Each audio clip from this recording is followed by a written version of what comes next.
para mí siempre ha sido una gran motivación tener compañeros de nivel en el día a día que te ayudaran a mejorar y que te obligaran a trabajar, ¿no? Para mí era fundamental. O sea, yo los años que disfrutaba era cuando más oposición tenía en los entrenamientos. Siempre ha existido esta filosofía o esta discusión que yo nunca he entendido, ¿no? Es que, claro, yo prefiero tener a un compañero de equipo que sea más flojo para yo tener... Pues, yo esto no lo comprendía. O sea, yo ir a entrenar sabiendo que iba a ser mejor o que tenía el sitio ganado era una cosa que a mí me encantaba jugar 30 minutos y cada minuto que me sentaba me tenía que morder la lengua y sonreía porque al final entraba un compañero tuyo en tu sitio y al final también merecía jugar, pero me sangraba la lengua si me sentaban, pero disfrutaba como un enano en los entrenamientos, cuando me hacían trabajar, cuando me exigían. I think everyone walks around with something that you can't see. We all go through it. I don't care who you are. I don't care who you are, man. The best thing that I did was to come out and say, hey, look, I need some help. Estás escuchando Psych and Roll, un podcast donde cada semana traigo pelota, pista y cabeza en forma de invitados para hablar de psicología y baloncesto. Soy Javier Hernández y puedes apoyar este programa dándole like y suscribiéndote en YouTube y iVoox, o bien con tus 5 estrellas si es en Spotify o Apple Podcast donde lo estás escuchando. Y si esto de la psicología aplicada al barro de la pista te llama la atención, te dejo en la descripción un enlace donde puedes descargar gratuitamente mi manual con 10 más 1 maneras de entender tu psicología. Te mando un abrazo y que disfrutes de la charla.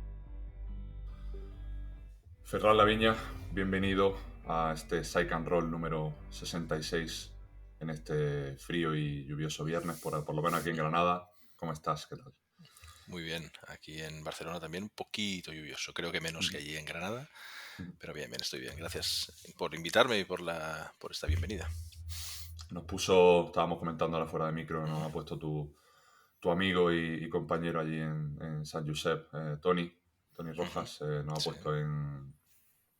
puesto estos puentes que se van creando un poco por el azar, gente que te escucha, gente que te sigue, al final va yendo un poquito más allá, te recomienda personas y para mí la verdad pues que es un placer contar con alguien con tanta... el otro día lo leí, 403 partidos en ACB, en la élite.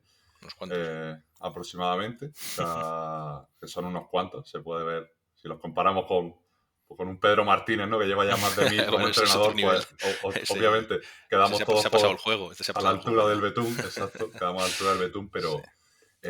para mí de verdad que es un placer poder pues también charlar contigo sobre esto, pero antes siempre, bueno, yo considero que para mí el preguntarme quién era más allá del baloncesto, qué quería ser más allá de ser jugador de baloncesto, pues me ha hecho estar donde estoy ahora, que es siendo psicólogo tanto sanitario como deportivo, ayudando a la gente que precisamente lo sufre en pista. Y eso me ha hecho siempre pues tener un poco ese vínculo con la pregunta de quién soy más allá de una pelota naranja. Así que te tengo que preguntar, ¿quién eres más allá del baloncesto? ¿Quién fuiste? Y ahora mismo, ¿qué te vincula o con qué estás vinculado fuera de todo este escenario de la canasta? Bueno, al revés, empiezo por la vinculación con el baloncesto. Ahora mismo soy Fantástico. padre de 2 jugadores, un jugador y una jugadora en edad junior y cadete, eh, y por lo tanto soy aficionado, taxista, eh, Total. persona en la grada nerviosa, intentando, bueno, siempre sufres por tus hijos y que les vaya bien, que no se hagan daño, que disfruten, que se lo pasen tan bien como me lo llegué a pasar yo jugando a baloncesto. Por el lado profesional, yo cuando dejé de jugar bueno, ya cuando jugaba estaba estudiando arquitectura. Uh-huh. Cuando terminé de jugar me reenganché en la universidad por temas laborales. Terminé algún curso, pero no pude terminar del todo los estudios.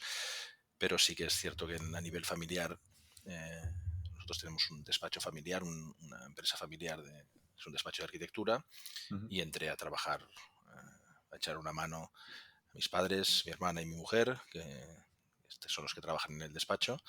Y a partir de ahí ahora estoy trabajando en otro sitio, pero vinculado también al mundo de la construcción y de la arquitectura, Bueno. en otra empresa desde otro punto de vista, no tanto del arquitecto, sino más de la gestión de proyectos. Uh-huh. Y en un periodo de mi vida, vinculado también lo que decíamos de los hijos con el baloncesto, pues estuve haciendo las tareas de director técnico en el Sant Josep de Badalona en un momento, bueno, bastante complejo para el club. Ujú. Creo que, Ferran, infravaloramos bastante el azar, ¿no? Y el otro día estuve, bueno, leyendo cositas también para prepararme la charla.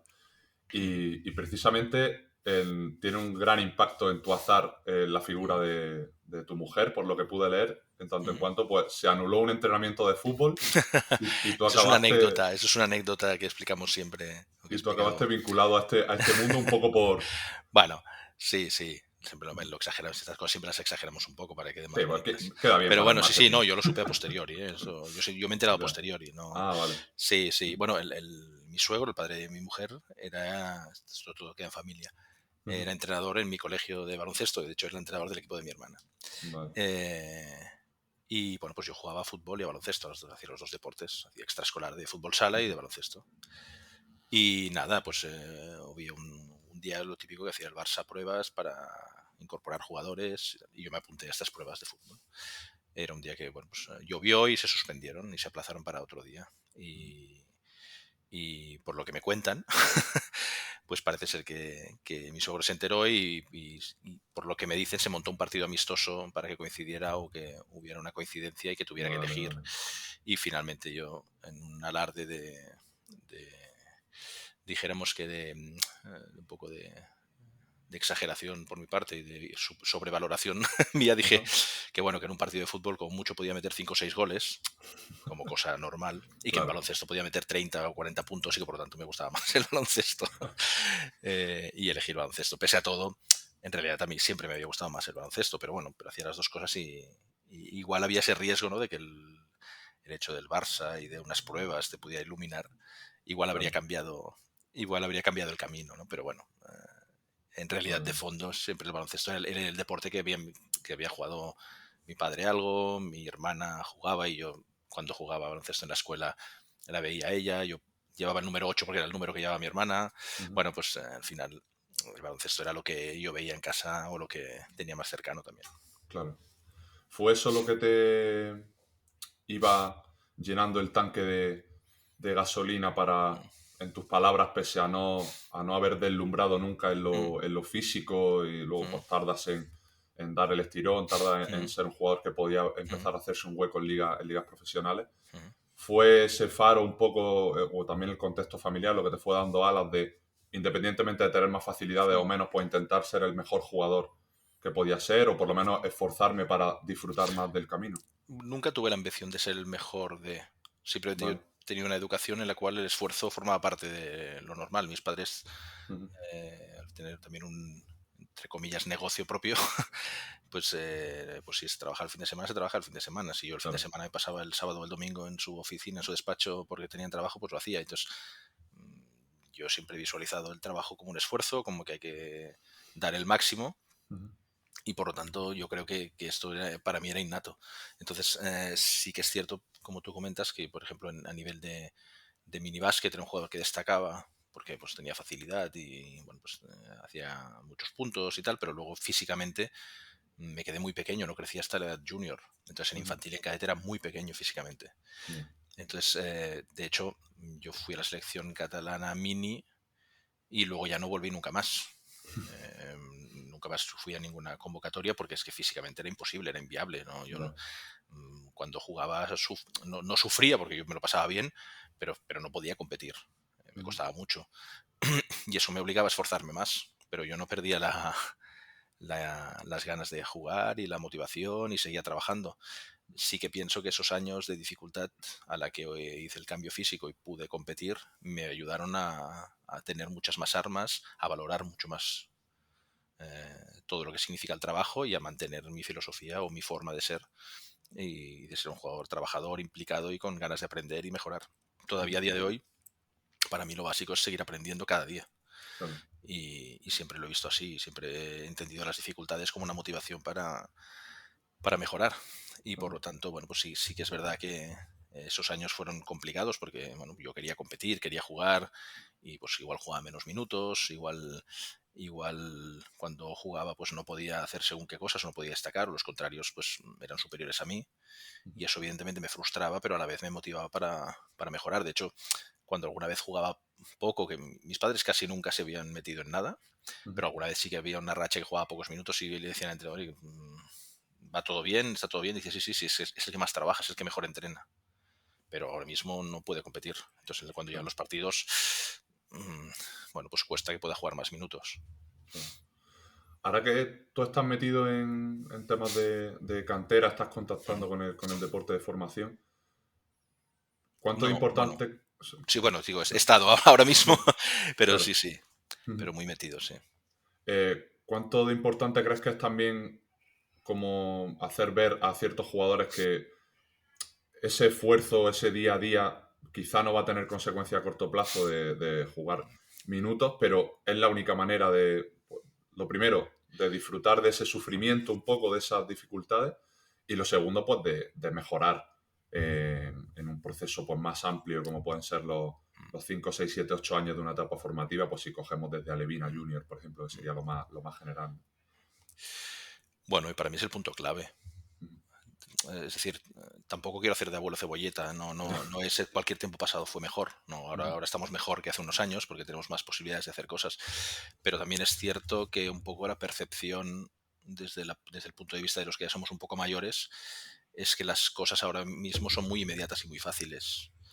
Entonces, cuesta, la dificultad cuesta, Ujú. genera frustración y cuesta gestionar esta frustración. Y entonces, por un lado está esto, por otro lado, mm, para no mirar siempre hacia afuera, ¿no? Porque es muy Ya. fácil decir lo que hacen mal, que si los jóvenes no están motivados, si los jóvenes no tienen la cultura del esfuerzo, no sé si estamos siendo capaces de motivarles. Quizás el problema es que estamos intentando motivar a los jóvenes de ahora con métodos de hace un tiempo. Ujú. Igual tendríamos que ser capaces de encontrar otras fórmulas para motivarles, pero para mí es que ya te digo, yo tengo también un bagaje y al final uno tiene sus formas de pensar y es difícil cambiarlas, pero para mí siempre ha sido y creo que siempre será que la motivación para trabajar y para mejorar es lo que te llevará a acercarte a tu límite, que no sé si eso será un éxito desde tu punto de vista o no, pero por lo Ya. menos para mí el éxito es llegar a tu límite, ¿no? Si yo tengo un límite de 5, si llego a 5 es un éxito, Ujú. aunque otro haciendo menos tenga un 7, Total. pero yo tengo que competir conmigo mismo para mejorar. Entonces, para mí es fundamental el esfuerzo y la motivación por trabajar y por mejorar. Ujú. Y la motivación por corregir errores, por ser mejor al día siguiente, por ser mejor compañero, por ser mejor en todo. Claro. Y entonces, la frase de los jóvenes hoy día no están motivados, yo creo que hay una parte que es cierta, pero igual es que nos estamos sabiendo motivar. Ujú. También tendríamos que hacer esta autocrítica, ¿no? Los Claro. que somos un poco mayores o los que hemos formado parte en puestos de responsabilidad dentro de los clubes, Claro. cómo encontramos la forma de motivarles. O que mirar un poco también al contexto, porque quizá el Mm, contexto no está siendo lo mm, suficientemente motivante. Ahora está muy, muy al alza, ¿no? Está pues estos artículos de, ¿no? Los jóvenes de ahora entendiendo como personas mm, pues, que acaban de salir de una carrera, por ejemplo, jóvenes mm, entre 22 28, mm. no quieren comprometerse, no quieren tener hijos, no quieren comprarse una casa, porque... Y es como, hostia, es que no se puede, ¿no? No, ¿cómo? Ujú, Hace 40 años, con 22 pues mm. podías casarte, tener hijos y a los 26 pues estar viviendo tu vida más estructurada y ahora pues es prácticamente imposible, ¿no? Entonces creo que también hay que mirar un poquito al escenario o a las reglas del juego que nos ha tocado o que les está tocando vivir a Sí, ciertas yo creo que, personas. que esto es histórico, ¿no? Todas las generaciones a nuestra edad siempre vemos a la generación siguiente, Claro, bueno, pues que más creemos que tienen que frágil, hacer las ¿no? cosas de otra forma y al Ajá, final son claro, ellos, el futuro son ellos, no nosotros. claro, Son ellos los que tienen que marcar las normas. Nosotros llega un momento que tenemos que acompañarles. Nosotros hemos tenido nuestro momento de marcar normas, de decir cómo creemos que van las cosas, posiblemente en oposición a lo que pensaban nuestros padres. Nuestros ujú, padres, pues ya no te cuento, fui igual mucho más radical, ¿no? Porque llevaban el pelo largo, si sus padres no... ¿Pero qué hacen esta gente? Que no se cortan el pelo o que no...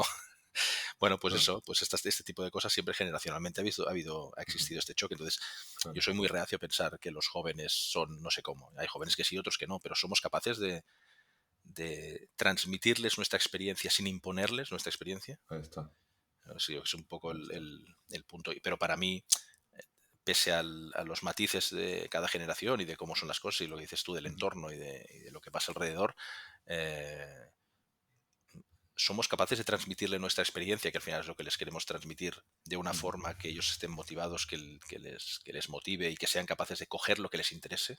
Claro. Nosotros tenemos que transmitirle nuestra experiencia para decirles, oye, mira, pues yo aquí cometí unos errores, aquí no, pero decide tú, porque yo tuve derecho a equivocarme, pues tú también, ¿no? No te voy a decir, no hagas esto que te equivocarás.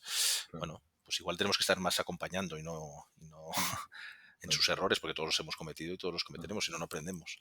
Pero para mí, lo que te decía de fondo, lo que sí que para mí es muy importante es el compromiso, aparte del mundo del deporte, el tema del respeto, bueno, en general, pero el respeto, el compromiso y la voluntad de esforzarse para mejorar, para ser mejor. En todos los aspectos, ser mejor persona, y en el deporte ser Sí, mejor sí. deportista. Al final Total. estamos hablando mucho de personas, pero en el trasfondo de toda esta conversación también está el deporte, ¿no? Entonces, el respeto, el sacrificio, el esfuerzo y las ganas de mejorar para mí son la base. Exacto. Y también estábamos hablando antes fuera de micro de la importancia de, pues, de los que los tienen que transmitir, ¿no? Estábamos comentando, pues, en vuestro caso con San Josep, que me has comentado que te centras mucho en intentar que, pues, que los entrenadores tengan esas herramientas más allá de lo técnico-táctico. Y precisamente, bueno, en una entrevista que te leía, pues tú considerabas que, bueno, que cuando te retiraste, pues tuviste un poco esos 3 4 años de desintoxicarte de todo lo relacionado con el baloncesto hasta que volviste un poco desde el... Creo que mi experiencia en la élite tiene mucho que aportar a ciertas personas, o puedo también yo generar un poco otro vínculo fuera quizá de los focos, fuera quizá de esa exposición mediática, de más como puente del aprendizaje de ciertas personas.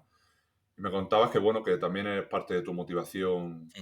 ¿Cómo intentas un poco guiar este discurso hacia, pues, los educadores que tienen que son los que al final están en contacto en pista con esos jugadores que tienen que mamar esas experiencias, esos valores, ¿no? Dicen mucho, el deporte no, que el deporte transmite valores. Bueno, el deporte tiene los valores en su receta, pero tú tienes que cocinarlo, ¿no? Tú tienes que poner el ingrediente donde toca pues, para no quemar, que no se te pase el arroz o no dejar la pasta poco cocida, ¿no?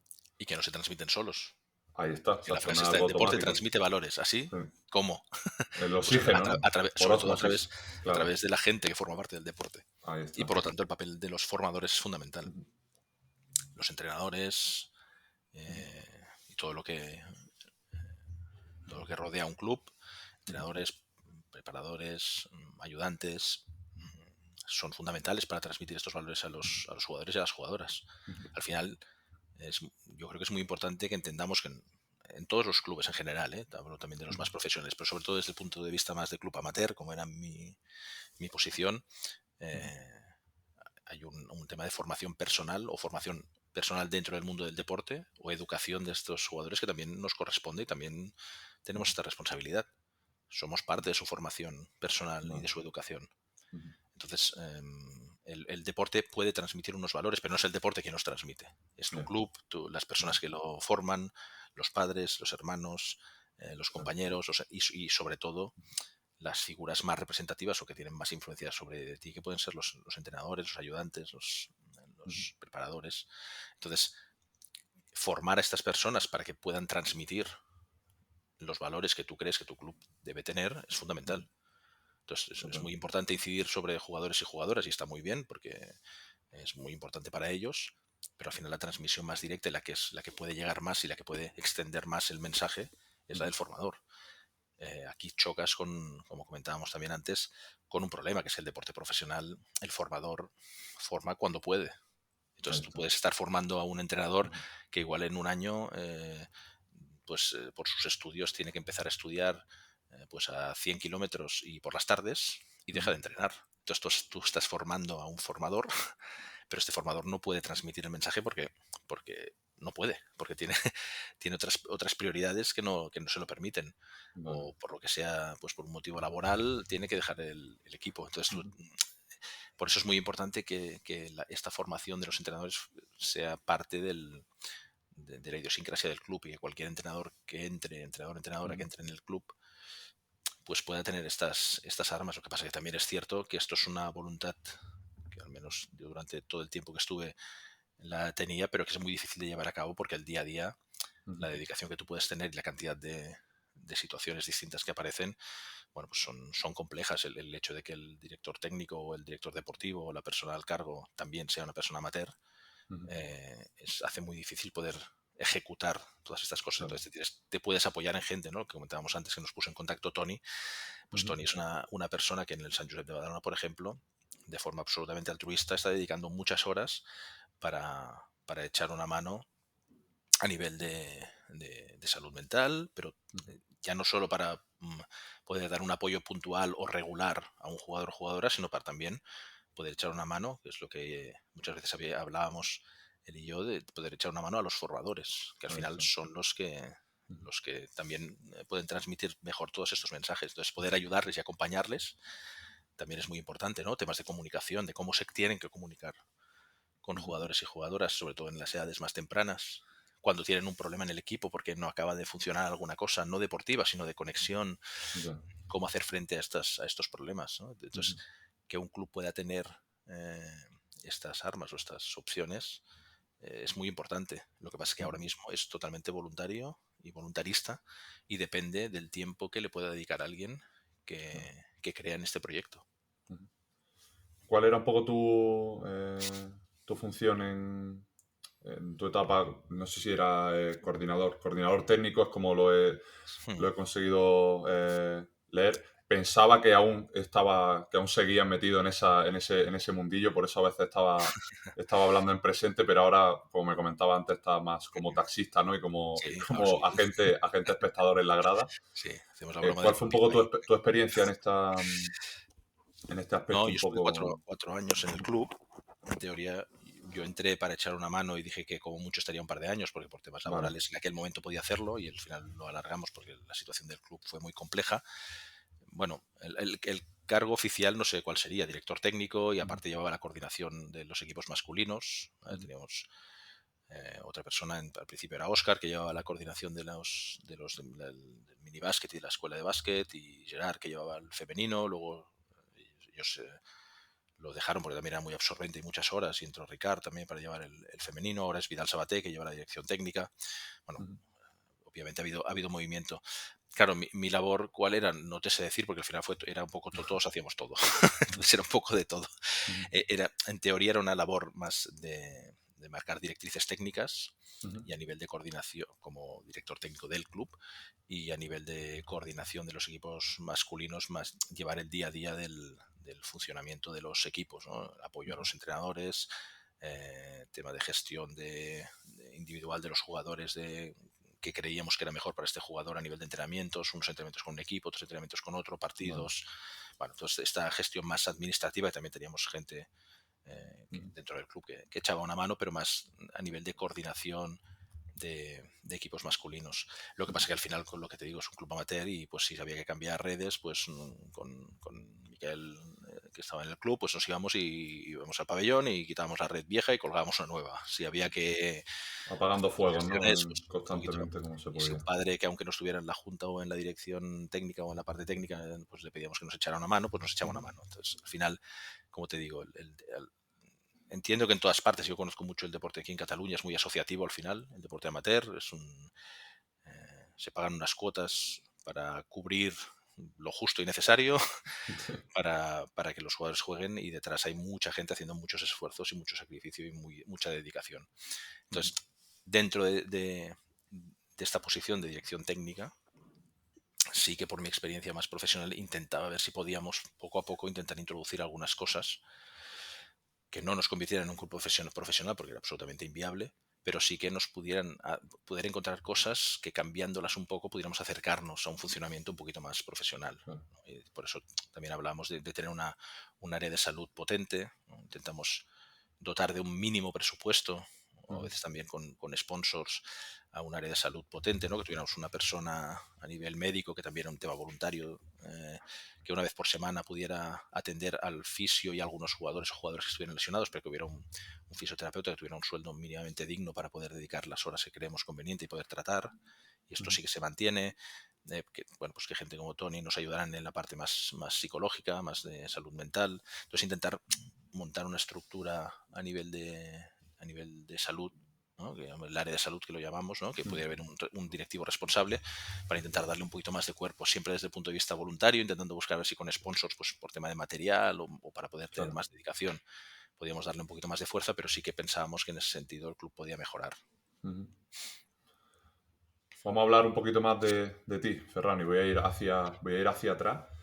No mucho, ¿eh? Siempre, no mucho. Siempre me gusta aprovechar estas ocasiones para hablar sobre el proceso de retirada.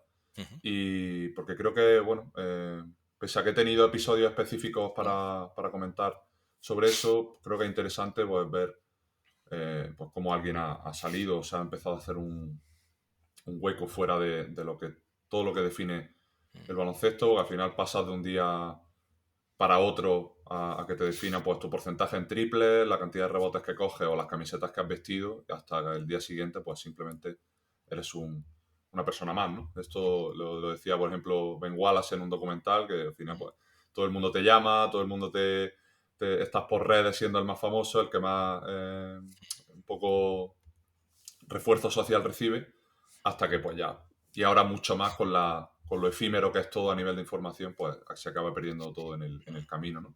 ¿Cómo ha sido ese proceso para ti?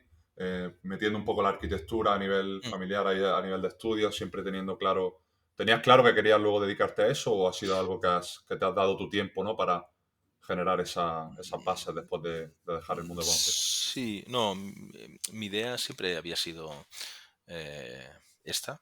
Sí que es verdad que en mi cabeza estaba, ¿no? Que todo tenía la idea de que todo iba a ir como muy estructurado y muy ordenado.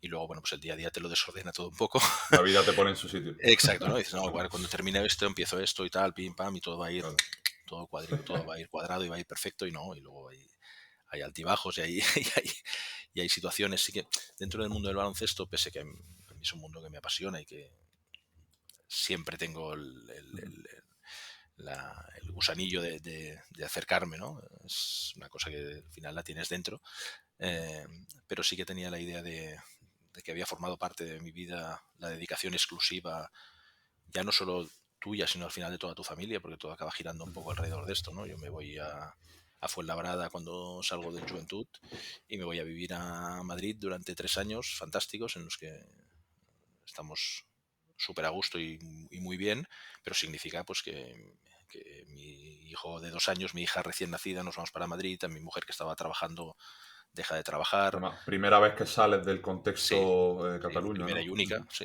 Exacto. Entonces, bueno, pues al final es trasladar a toda la familia. Es que, bueno, pues que tú acabas de tener 2 hijos y llegas a Madrid y luego además viajas Ujú. y, bueno, claro, sacas a tu familia del entorno y tú te vas.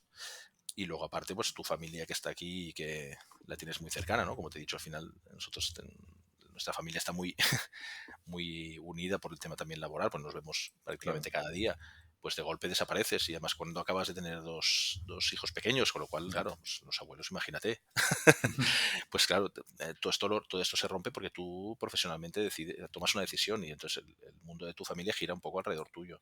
Entonces Claro. yo sí que tenía este sentimiento un poco de decir, bueno, cuando yo termine, esto no, hacer de entrenador es aparte es un sacrificio muy grande, también laboralmente es Claro. hoy aquí, mañana allí y pasado mañana, vete a saber dónde. Entonces Ujú. yo esta parte no la contemplaba y no veía tampoco un sitio en el baloncesto para estar, ¿no? Ujú. A nivel profesional. Por lo tanto, tenía bastante claro que quería orientar mi vida hacia otro lado, estabilizarme, estar tranquilo y organizar mi vida de otra forma. Eh, yo, el paso de... También es cierto que mi última temporada y mis 2 últimas temporadas ya son complicadas, ¿no? Salir de Fuenlabrada el siguiente año, estoy sin equipo y puntualmente soy en Manresa, me marcho, bueno, no me renuevan, vuelvo, es un Ujú. poco compleja, ya me desencanta un poco de este mundo, ¿no? Es un golpe de realidad un poquito así, ¿no? El Para mí tema del había sido filial idílico. del filial del Barcelona no lo Y entonces incluyes sale el tema ahí, del filial de ¿no? Barcelona el año siguiente, Ujú. que era un poco decir, bueno, pues intento acabar aquí, un buen sabor de boca, con un entrenador que conocía, por un Ujú. proyecto que sí que me motivaba, es decir, ostras, lo que decíamos antes, ¿no? Trabajar con los jóvenes, Claro. poder ser una referencia, pero el año anterior, que es este año que estoy jugando unos meses, paro, vuelvo a arrancar, yo tenía unas molestias en la cadera que que se aumentan durante este año de media inactividad, y cuando empieza la temporada con el Barça más o menos va bien, pero a poco de empezar la temporada va cada vez peor Ya. no consigo disfrutar todo. O sea, disfruté a nivel mental, pero físicamente no podía. Claro. No podía competir, no estaba a gusto y por lo tanto, dijéramos que el fin de mi carrera de baloncesto yo la veía bastante clara y muchos meses antes, y para mí no había opción porque yo no podía rendir al nivel que yo consideraba y por lo tanto no había posibilidad de seguir. Pero como te digo, a partir de entonces mi idea era una muy clara de hacia dónde tenía que ir, pero es verdad que luego las circunstancias, el mercado laboral, el trabajo, ahora hay más trabajo, luego menos, es un tipo también de trabajo que va muy a rachas. Entonces, bueno, pues vas haciendo un poco lo que vas pudiendo y al final aquello que tú pensabas que era tan fácil de decir, bueno, pues mira, está, yo he cerrado un ciclo y se acaba, bueno, pues siempre está ese punto de, bueno, de querer estar ligado, pero no poder, pero luego cuando entras, como yo entré en el Claro. San Josep, entonces te dedicas a tope porque no sabes hacerlo de otra forma, porque Ahí siempre te has está. dedicado a tope a todo lo que haces. Ujú. Entonces también, bueno, pues te exige mucho, te exiges mucho, quieres que todo funcione bien. Entonces, para mí esta autoexigencia que yo ya llevaba de serie y que el mundo del deporte profesional también te exige, Ujú. pues a veces te juega malas, malas jugadas, ¿no? Porque te acabas dedicándole una cantidad de tiempo y de horas a todo y Total. hay un momento que el cuerpo también dice basta, ¿no? Entonces Total. estos altibajos emocionales y físicos, bueno, pues también existen, ¿no? Entonces Claro. se ha hablado mucho de esto del post jugador. Yo pensaba que lo tenía como muy controlado, pero bueno, lo he tenido controlado, pero menos de lo esperado. Claro. ¿Te pasa ahora en el trabajo Sí, como sí, sí, arquitecto que a veces te notas como en esa rueda? Yo creo que, sí, como tú decías, totalmente. el deporte te expone a esa Mm, mm, autoexigencia, a esa disciplina. A mm, veces somos como ese piloto automático bien entendido, ¿no? De sí, repetir, sí. repetir, repetir un poco hablaba el otro día con Mm, Eric Quintela, que está ahora mm, en ACB en Lugo, de ese pounding the rock que decía Greg Popovich, de picar la piedra, mm, sabiendo que le puedo dar 100 veces y mm, aunque no se haya movido ni un solo centímetro, a lo mejor a la 101 la rompo. Pero como tú mm, dices, ¿no? Luego ese balance entre cómo esto está siendo o no sostenible para mi propia salud, mm. ya no física, sino mental, y luego Sí, mis sí. relaciones familiares, mi contexto, cómo te estás Mm. aguantando, ¿no? O sujetando tú mismo Bueno, en estos sí, años. sí, es un equilibrio inestable. Ahí está. No, al final esta autoexigencia, como tú decías, ¿no? Del comentario este de la roca, ¿no? Los Sí, materiales son frágiles y somos sí. frágiles porque frágil no es que seas débil, frágil es que no avisas cuándo te vas a romper. Ahí está. Te van dando golpes y de golpe lo que dices tú, ¿no? Aguantas 100 y el 101 de golpe ¡pah! Se rompe todo. Y dices, ostras, pero sí, sin avisar. Claro. Bueno, pues sí, también es esto, esta exigencia, que también va de serie, ¿no? Pero yo creo que el mundo del deporte también la fomenta y la y te la exagera, ¿no? Entonces nunca es suficiente, nada. ¿No? Siempre hay un poquito, siempre se puede hacer un poco mejor, ¿no? Al final la forma de mejorar en el deporte es ser capaz de ser crítico en todo lo que haces para mejorar, ¿no? Igual lo que falta un poco también es la formación en tu autocrítica, ¿no? A veces nos quejamos de que no somos autocríticos, pero también es un problema ser demasiado autocrítico, ser destructivo. Tú puedes ser autocrítico, pero no destructivo. Ahí está.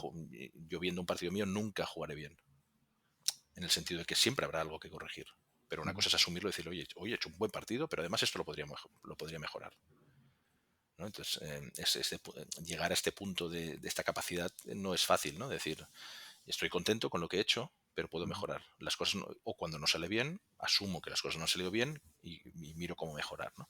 El ser autocrítico, pero no ser autodestructivo, es muy importante. Y entonces, pero es muy fácil caer nunca no es suficiente, siempre se necesita más, y esto al final lo llevas a todo, ¿no? Siempre Total. el trabajo siempre se puede hacer un poquito mejor y entonces no acabarías nunca. Y siempre le dedicas más tiempo, pero cuando le estás dedicando más tiempo estás dejando otras cosas, entonces no quieres dejarlo otras cosas y quieres también estar, y es al final, bueno, te lleva a esta rueda que tú comentabas, que yo sí que lo veo bastante con la misma Cíclico, imagen, ¿no? Ujú. ¿no? De esta rueda de esta bobina, Claro. ¿no? Que además se va acelerando. Y Total. también fue también uno de los motivos por los cuales yo acabé dejando el club de San Josep, primero porque creo que ya no podía aportar más, llevaba más tiempo del que yo pensaba. Yo creo que puestos así y más en deporte amateur tiene que haber movimiento, Creo que también lo tienen que coger otras generaciones. Yo lo cogí en un momento en que era necesario, pero también creo que lo tienen que coger otros momentos vitales de otras personas. Otros podemos asesorar desde fuera o echar una mano si lo necesitan, pero creo que los momentos vitales son distintos. Pero también esta autoexigencia en un momento en que el club era muy complicado, un momento muy complicado del club, en la que la supervivencia del club estaba en juego, exigió muchísima dedicación y bueno, pues, muchas horas, y esto también fue muy, muy desgastante. Pero bueno, al final, lo que tú dices, ¿no? El mundo del deporte también te lleva a esto, ¿no? A esta autoexigencia, a siempre querer un poco más, un poco más, un poco más, un poco más, y no encontrar nunca el fin del hilo, ¿no? Siempre vas tirando del hilo y nunca llega al final, ¿no? ¿Cuándo terminas esto? No sé, no termina nunca. Cuando se caza la zanahoria, ¿no? Cuando se deja de perseguir Sí, y conseguimos pues agarrarla. el burro con la zanahoria, ¿no? Ahí está. Nunca llegamos. Hablábamos antes del contexto, porque al final no deja de ser, tú hablabas, ¿no? De que hay que tener un poco esa incomodidad o ese no ver lo suficiente como gasolina, como motor. ¿Tú crees que el deporte de élite es sano psicológicamente? No, ni físicamente. Hombre, eso por supuesto, físicamente Ni 100%. físicamente. Tu Díselo a mi cadera. cadera Díselo a mi hablar, cadera. Sí, podrá mencionarlo. o la mía y la de varios que Sí, van pasando por chapa y pintura. sí, sí. No, no. El deporte debería, o sea, podría ser bueno, ¿eh? Lo que pasa es que yo creo que nunca se le ha dado suficiente importancia a este aspecto. El deporte psicológicamente es bueno, no tiene por qué ser malo, pero también puede haber momentos de mucha tensión y mucho estrés, mucha exigencia, mucha presión, Ujú. la propia y la ajena, y, y es un mundo de una cierta impostura también, porque tú no puedes mostrar tus debilidades. Ya. No puedes, entiéndeme, ¿eh? Ujú. No puedes, deberías poder, o al menos en algún entorno deberías poder, pero mostrar tus debilidades quiere decir que le das más fuerza a tu rival. Claro. Y esto ¿no? O incluso tú, si tienes un contrato laboral de un año y muestras una cierta debilidad, igual el club el año siguiente no quiere que continúes, te quedas sin trabajo. Bueno, pues estas cosas son importantes, son muy importantes. Entonces, Ujú. el tema psicológico en el mundo profesional afortunadamente ha cambiado mucho y se habla abiertamente y se trata y se trabaja, ¿no? Cuando empecé prácticamente ni se nombraba, justo al empezar yo, al poco tiempo de empezar, empezado en Manresa, que era un club bastante pionero en muchas cosas, pues empezamos a tener una persona de apoyo, también buscando la fórmula, ¿eh? Primero hubo una Claro. persona más vinculada a los jugadores, luego vieron que igual necesitaban a alguien más que diera apoyo a los entrenadores, bueno, intentando buscar la forma de incorporar a alguien, pero se detectó que que ahí se podía mejorar y se podía trabajar. Pero sí, es muy exigente por lo que te decía antes, porque al final nunca es suficiente y siempre hay una crítica y siempre hay una autoexigencia y siempre se tiene que mejorar. Entonces, lo que es muy complicado en el mundo del deporte, porque además te examinas nosotros era casi cada semana, pero en el mundo profesional la gente que juega en Euroliga cada 2 días tiene un examen. O sea, tú imagínate que tienes que hacer un examen cada 2 días. Total. Y, no- Durante y- 9 meses. y que el examen no es que tú que te sepas las preguntas y contestes, que dirías, mira, fácil, sino que hay uno que es el del equipo contrario que mientras vas escribiendo te quita el boli, le da un golpe. Claro. Vale, pues, O o que sea, responde a la pregunta no antes que tú. dependes de tus Sí, sí. conocimientos, sino que hay alguien que está intentando que tú no puedas mostrar tus conocimientos. Ahí está. Entonces, por mucho que tú trabajes y por mucho que tú hagas, bueno, pues cada partido es un examen y tienes examinándote pues al público, a ti mismo que no quieres fallar, no quieres decepcionar a nadie. Ujú. Bueno, pues todo esto es muy complejo y no te da tiempo, este día a día no te da tiempo a lo que decíamos antes, ¿no? Que esta autocrítica no sea tan destructiva, de poder dar un paso atrás, ¿no? Y mirártelo de lejos y decir, vale, Claro.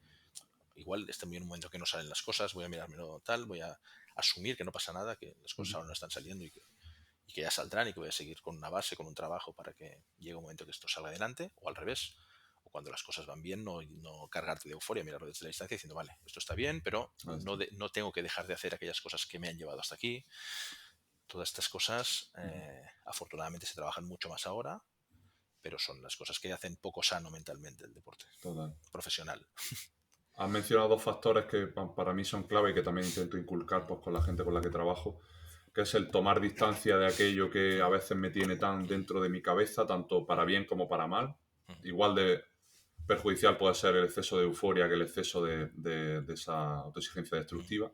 Y luego ese balance de no es lo mismo no ver nada como suficiente que saber que no es suficiente, pero valorar, ser capaz de valorar lo que ya estoy haciendo bien y lo que me ha hecho estar donde estoy ahora. ¿Cómo ha sido tu relación en lo psicológico con tu propia psicología durante tu carrera como jugador? ¿Y cómo ha ido mejorando, entiendo, con el paso de los años mientras ibas viendo pues qué cosas te funcionaban y cuáles tenías que ir dándole otro tipo de espacio, otro tipo de protagonismo? Yo en ese sentido ese ha sido uno de mis puntos fuertes, entiendo, ¿no? O sea, hablando a veces con algún entrenador, lo habíamos comentado, Ricard Casas, que hablábamos mucho y que es un extraordinario formador en todos los sentidos, deportivo y fuera del deporte. Puede ser un Y buen invitado para el podcast, sí, ¿no? excelente, excelente. Igual si te explica todas las historias tienes que agarrar el programa, ¿eh? Pero Bueno, no pasa. es Hacemos brutal, cuatro, brutal. A nivel partes y ya formativo, está. un 10. Pero sí, algunas veces lo habíamos hablado, ¿no? Porque había momentos en que yo estaba un poco ofuscado y me decía, "Tío, es que tu cabeza es una de tus virtudes, pero cuidado, no te juegue Claro. malas jugadas, ¿no? También, que no sea, que confíes mucho en ella y a lo mejor necesitas." Pero sí, yo siempre he intentado mantener una constante, ¿no? Saber que los buenos momentos venían porque había un trabajo detrás y que de los malos momentos se salía con el trabajo que tienes detrás también. Entonces, había una base que mantener, que era trabajar, mejorar, ayudar a los compañeros, formar parte de un equipo, implicar. Yo siempre he necesitado implicarme en un proyecto. Yo llegar a un sitio y estar un tiempo sin implicación para mí no es comprensible, Claro. no me aportaba nada. Implicarte con los compañeros, con el club, con intentar ayudar a hacer mejor a todo el mundo. Esto es lo que a mí me motivaba y es la base que me mantenía estable, ¿no? A partir de aquí, si las cosas iban bien, pues obviamente estaba muy contento. Si las cosas iban mal, obviamente estaba cabreado. Pero sí que me ayudaba a mantener un poquito los pies en el suelo. La familia también te ayuda, ¿no? En estos momentos cuando tú estás mal y estás con la cabeza así obsesionado con solucionar cosas, pues tener a la gente cerca que relativiza estas cosas y dice, está bien, normal que estés cabreado, pero tranquilo, coge distancia, ¿no? Yo he aprendido también mucho, pues eso, de la familia de mi mujer, ¿no? Cuando volvíamos de los partidos de Manresa, que vivíamos en Barcelona o en Badalona después, y a lo mejor yo me pasaba todo el trayecto de vuelta cuando se perdía un partido sin hablar, y yo me decía, pero a ver, ¿de qué va esto, no? Claro. Tú has perdido un partido, está bien que pienses, las cosas no han salido bien, ánimo, tal, pero coño, sal de allí, ¿no? Y Claro. esto, alguna conversación que hemos tenido al respecto me ayudó mucho a entender que no hacía falta meterse ahí dentro en este submundo de la crítica y de lo negativo, sino decir, bueno, muy bien, salgo de aquí y ya está. O sea, he trabajado, he terminado mi trabajo, las cosas no han salido bien, ya tendremos tiempo de reflexionar, pero hay más mundo y hay más gente a la que le afecta todo esto y a la que estás afectando con tu actitud si no sales de este submundo en el que te metes y que empiezas a darle vueltas en este mundo oscuro de tu cabeza de hemos perdido, no lo hemos hecho, no lo he hecho bien y esto lo tenía que haber hecho mejor y esto no he sabido explicarlo y con el compañero no me he sabido entender, igual tendríamos que haber trabajado esta cosa. Es muy fácil caer en esta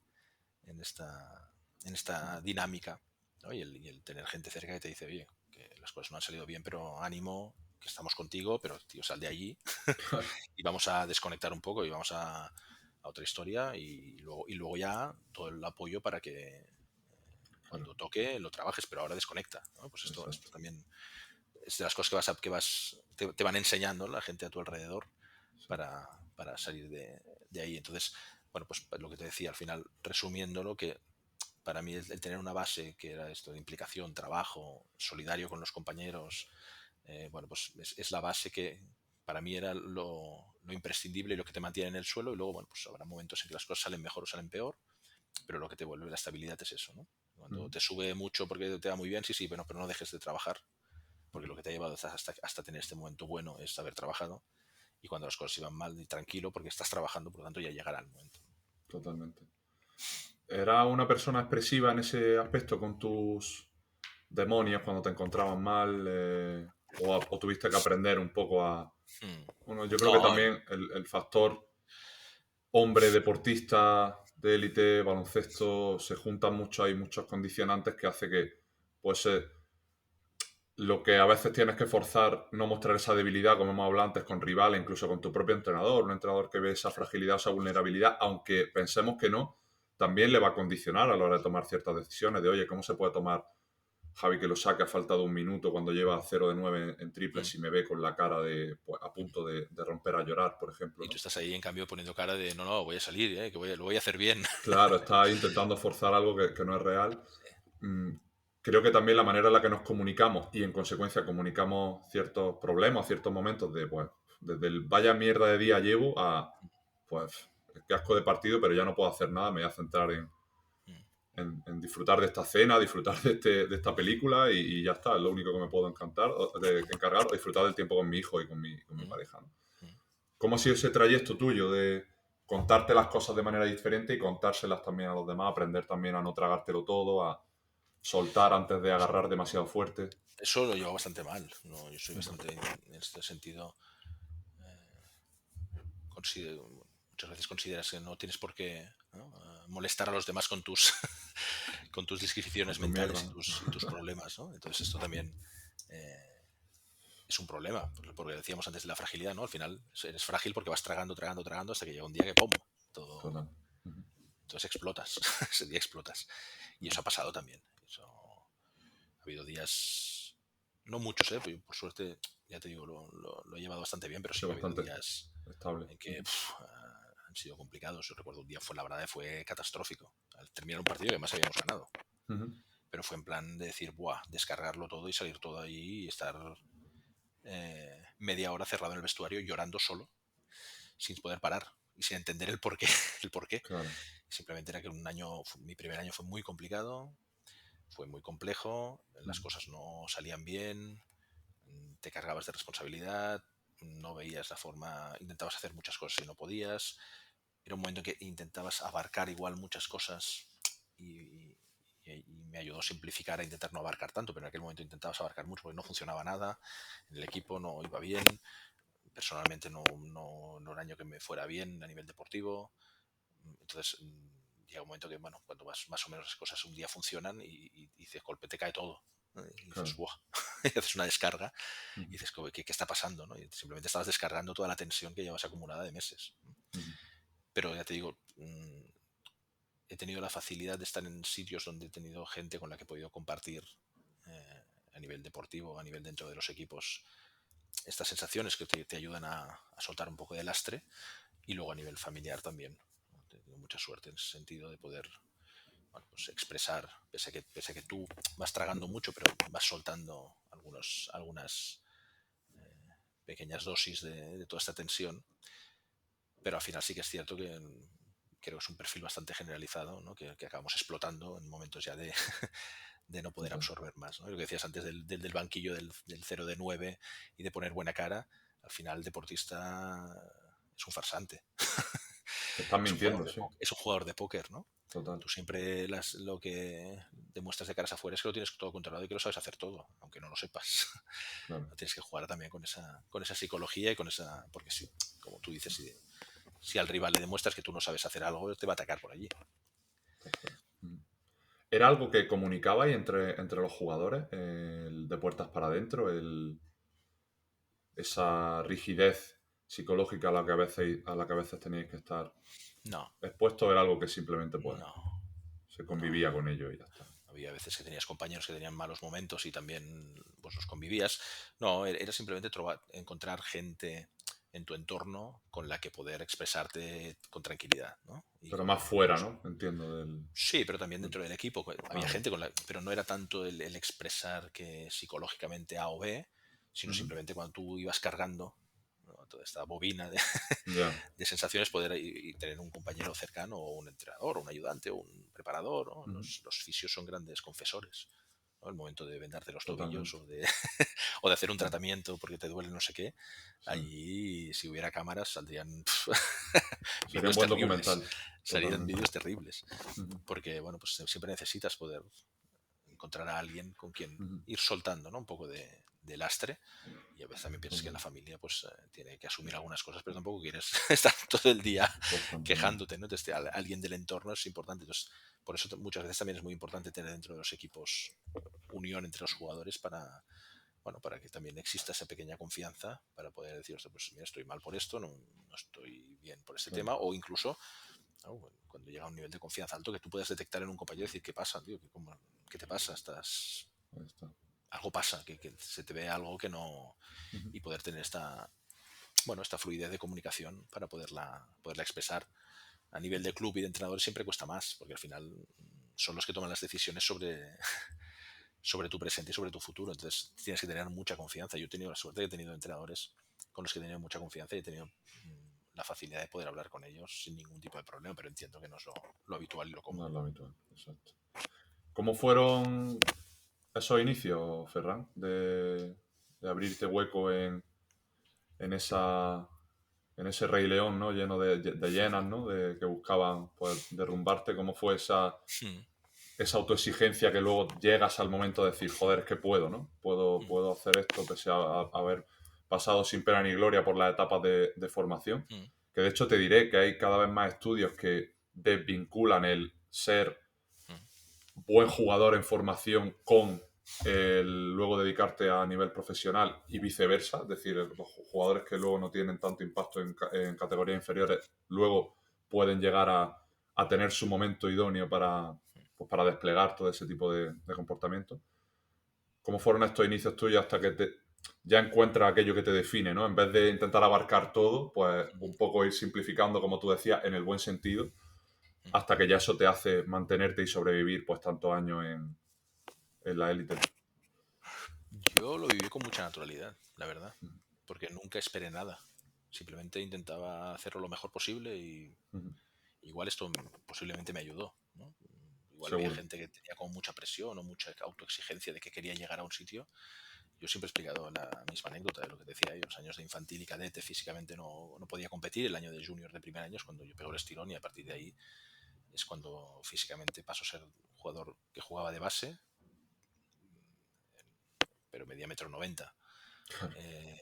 Entonces, claro, yo había jugado siempre de base y pues sigo jugando de base. También es verdad que era un equipo que estábamos en Hospitalet, un equipo, aparte de que nos lo pasábamos muy bien, que teníamos mucha confianza y que además todos físicamente éramos similares, ¿no? No había nadie Ujú. muy alto, no había nadie muy bajito, entonces todos hacíamos un poco de todo y por lo tanto pues al final había, bueno, pues esta facilidad para hacer muchas cosas y es el año de junior de primer año en que además pues, yo pego el estirón y empiezo a anotar puntos por un tubo, a dominar físicamente y a empezar a encontrarme cómodo con el equipo, además que llevaba 3 años jugando, que luego acabaron siendo los 2 años de junior 5 años, que acabamos siendo campeonato de España y que acabó siendo el máximo anotador del campeonato de España, porque era una cosa como muy fue un proceso como muy natural, ¿no? Ujú. Y sí que sentía también el apoyo de mis compañeros.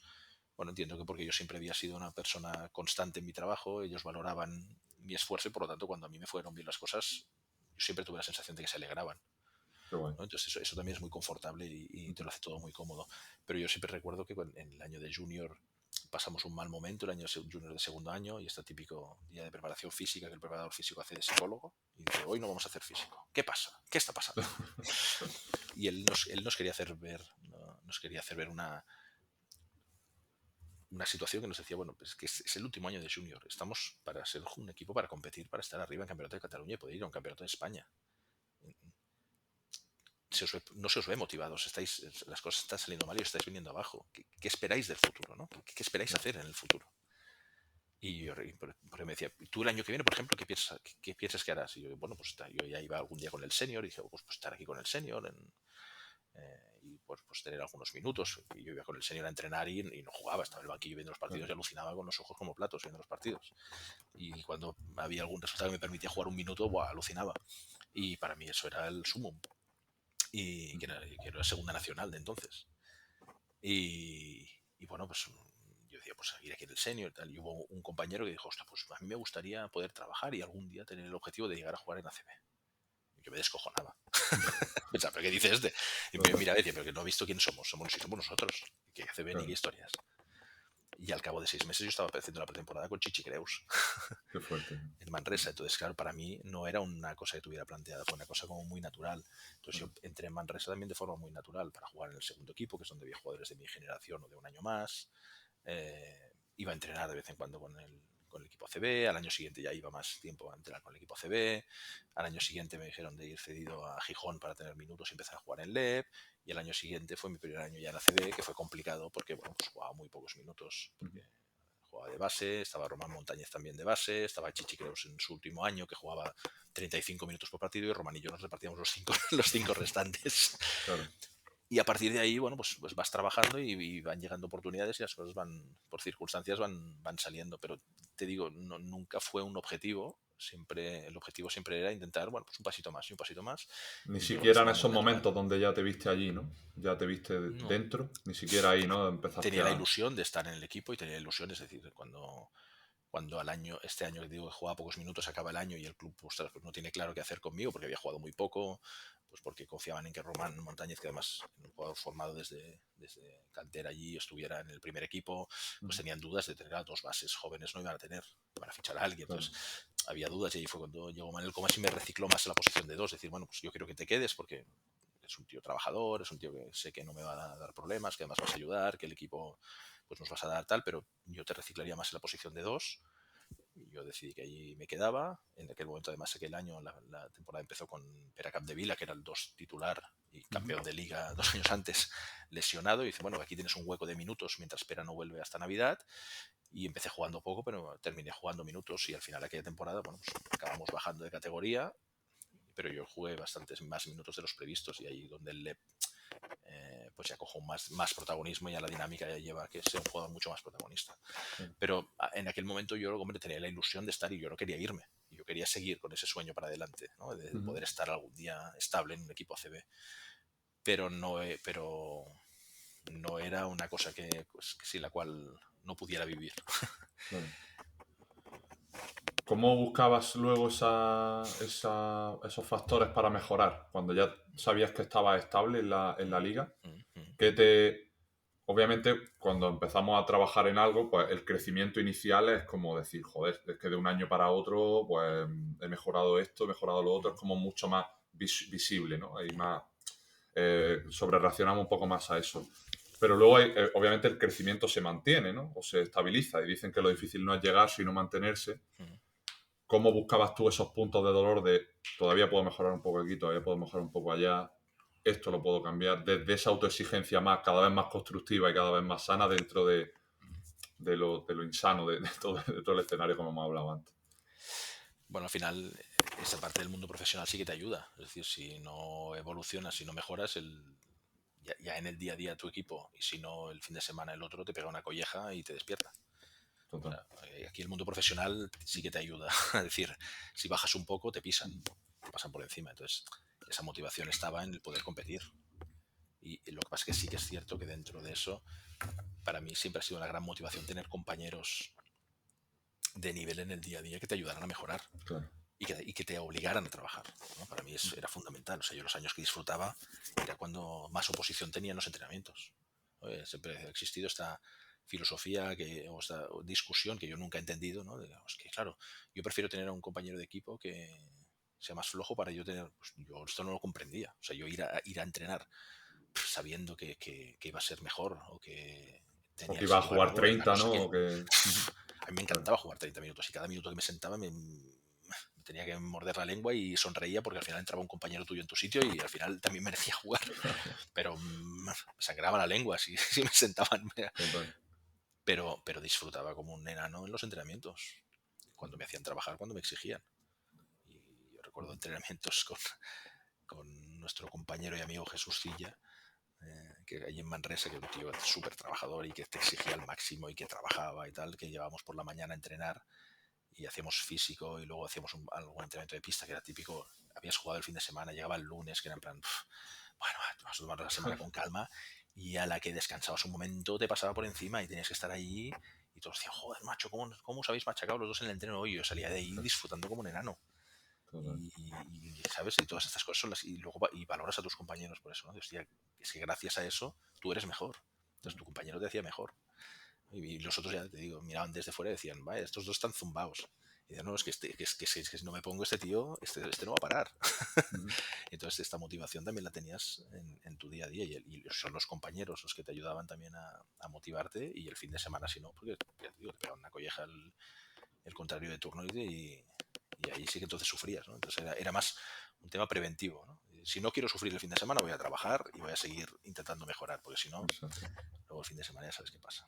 Luego también te tocaría a ti el dar el primer paso y conforme iba evolucionando y llegaban compañeros nuevos también en equipos distintos, pues el tener que ser tú el que tiraba la primera piedra, ¿no? Para generar un poco ese contexto más competitivo pues, con compañeros de posición. Tú también has estado en posiciones donde se frecuentaba mucho el americano, ¿no? Un poco ese tipo de juego de estilo quizá más diferente, bueno, quizá no, más diferente en lo cultural, en la forma de tomarse los entrenamientos, ya sabemos que hay bastantes diferencias. ¿Cómo buscabas también tú tu parte de tu rol también actitudinal y todo ese liderazgo en la sombra que hemos hablado para decir, bueno, vamos a subir el nivel del entrenamiento, el suelo que mencionabas, que me parece súper importante, vamos a subir el suelo del entrenamiento, pues desde esta defensa o tocando un poco los cojones a este que viene hoy más relajado de la cuenta, ¿no? Sí, bueno, al final mi forma de intentar influir siempre ha sido predicando en el ejemplo. O sea, he intentado no hablar mucho o hablar lo justo, porque a veces hablas mucho y luego no cumples, ¿no? Exacto. Entonces, no, sí, vamos a hacer, sí, pero ¿lo estás haciendo? No, pero lo vamos a hacer. No, ya, pero ¿lo estás haciendo? No, Cuanto más lo hablas, más vamos a hacer. probabilidades tienes de ser incoherente, ¿no? Exacto, entonces primero haces y luego hablas. Sí. Sí, pero bueno, como tú dices, al final también es que lo he tenido fácil, ¿no? En ese sentido. Manresa era un club en el que la base del equipo que teníamos, que es donde estuve más años, era así. Alberto Oliver, Jordi Singla, Joan Peñarroya, pues era gente que era así, la gente que se incorporaba en el equipo entraba en esta dinámica. Y cuando se fichaba gente se miraba mucho que fuera gente que entraba en esta dinámica. ¿No? Históricos del club, Jesús Lázaro, o sea, gente, trabajadores, Jesús Trilla, que te Todo comentaba el antes. producto nacional que quizás se ha perdido tanto Era ahora, una ¿no, base de Ferran? equipo, esto lo habíamos comentado alguna vez con Ricard, ¿no? Que cuando a la hora de fichar a un americano, ¿no? Siempre se intentaba buscar a alguien de una solvencia contrastada, que hubiera estado en la liga, que se le conociera y tal, luego se intentaba siempre fichar a una sorpresa, ¿no? Que nunca sabías cómo te iba a salir. Claro. Y alguna vez que habíamos fichado a un americano y decía, bueno, ¿y qué? ¿Este qué tal? Y dice, bueno, dice que está un poco zumbado y tal. Dice, pero a mí no él siempre me decía, pero a mí no me preocupa, porque como todo lo demás que tengo funciona, si este Claro. tío no funciona, si está solo, va a acabar teniéndose que sumar con vosotros. Ahí está. Entonces, que en otros clubes haya tenido algún problema, que sea un tío más inconstante en su trabajo, que las referencias que tengamos son estas, al final podías fichar lo que te permitía tu economía. Total. La economía que hay, pues fichabas al que venía lesionado de no sé dónde o al que no quería no sé quién porque, bueno, hostia, tiene una fama un poco así. Y decía, no, pero yo soy muy tranquilo porque sé que vosotros lo vais a tener controlado, este tío. Qué guay. Yo también lo voy a hacer, pero que en el día a día vosotros sois los que vais a marcar esta línea, ¿no? Total. Y es esta línea la que te ayuda. Y de las satisfacciones importantes también que tienes, ¿no? Es cuando a veces algún jugador americano, como tú dices, de posición, que a veces tiene esta historia más, de esta forma de el entreno, pues el entreno es el entreno, luego lo importante es el partido. Cuando tú les aprietas en el entreno y tal, yo me voy a encontrar situaciones de gente que te venía y te decía, hostia, es que me has hecho trabajar y me has hecho mejorar. Yo no tenía esta percepción de la importancia del entrenamiento y hostia, tengo que venir cada día y estar a tope porque tú me estás exigiendo y esto me está haciendo mejor. Qué bueno. Entonces esto también te satisface, aunque los jugadores americanos, muchos de ellos también son de estos que hablan mucho y que les gusta hacer frases grandilocuentes, pero de fondo era así y te lo agradecían y te decían, usted, pues gracias por poner este nivel de entrenamiento y hacer que yo lo valore más. No voy a entrenar más fuerte porque no está en mi ADN, pero que sepas que ha sido el año que he trabajado más duro. Total. Eso quería decir que iban al 60%. Ahora pero bueno, a lo mejor en otro año. Para hacer lo que querían. A lo mejor en otro año era un 30. Igual un 30. Ya es el doble. Ya solo eso ya era un éxito. Totalmente. Pues Ferran, me lo has dejado votando y te voy a agradecer que hayas subido el nivel de este podcast y te voy a agradecer. ¿Estás seguro de esto? Estoy segurísimo de que hayas liderado con tu ejemplo y con tu experiencia. La verdad es que, bueno, hemos tocado muchos palos y ojalá en el futuro pues lo podamos hacer en un contexto, una cerveza en mano que siempre sienta mejor y nos podemos seguir extendiendo. Pero de verdad que ha sido un placer tenerte por aquí y bueno, pues gente a la que he tenido en el Supermanager, a la que he visto, a la que veía en Canal Sur, en Canal de Andalucía los domingos por la mañana en la tele cuando era un moco, pues poder hablar ahora con ellos. Hace poco hablé con Salvaguardia también, que ha sido Bueno, compañero tuyo de equipo en Fuenlabrada. En fin, también me ayuda un poco a recuperar el valor de todo esto, que es el disfrute y lo lúdico del baloncesto, que a veces se va perdiendo con la edad y dejamos de ser esos niños que exploraban y que no se preguntaban tanto las cosas en el buen sentido, y me gusta también tener estos espacios para hacerlo, así que espero que, aunque sea en ese 30% del americano, sea recíproco, pero te agradezco mucho el tiempo y te dejo que cierres este episodio 66 de Psych and Roll bonito. y que chape y le pongan la guinda a este pastel. No, pues simplemente creo que la gente verá que ha sido una conversación muy cómoda en la que hemos hablado, como dices, de muchas cosas, que dentro de la exigencia no la repasemos, porque si la repasamos te la cambiaría toda. Mañana opinaremos otra cosa, ¿no? Que creo que es bonito también. Opinaremos lo mismo, pero igual vas pensando y dices, igual si lo hubiera explicado así o lo hubiera explicado así, lo cual va un poco en consonancia con lo que ha sido toda la conversación, pero que ha sido muy cómoda y ha sido muy, muy amena y he disfrutado hablando de baloncesto, como te decía también antes. El gusanillo del baloncesto siempre está, ¿no? Entonces, cuando me llamas, pese a las dificultades laborales, siempre pues sí, este baloncesto sí, pues venga, vamos a intentar hacerlo, ¿no? El baloncesto siempre nos llama, ¿no? Tenemos ese gusanillo que nos obliga a decir que sí y buscar la forma, y de verdad que te agradezco porque ha sido una conversación muy agradable. Creo que, como tú dices, han salido muchas cosas. Espero que, pues que vaya sirviendo a la gente para también abrirse y explicar y hablar de estos temas que yo creo que ya no son tabús, ¿no? Siempre se dice, es que estos temas son muy tabú. Yo creo que afortunadamente ya no tanto, pero sí que pues que los clubes amateurs puedan también incidir sobre esto, ¿no? Poder ser capaces de entre todos de encontrar la fórmula de que todas estas conversaciones y estas experiencias de todos y estos temas de salud mental y de ya no tanto de salud, sino de cómo aprovechar pues el conocimiento de gente como tú, de gente que sabe del tema, poder aprovecharlo para formar a los jugadores y a las jugadoras también en ese sentido, o por lo menos apoyar a los formadores para que tengan conocimiento. Never be ashamed of wanting to be a better you, period.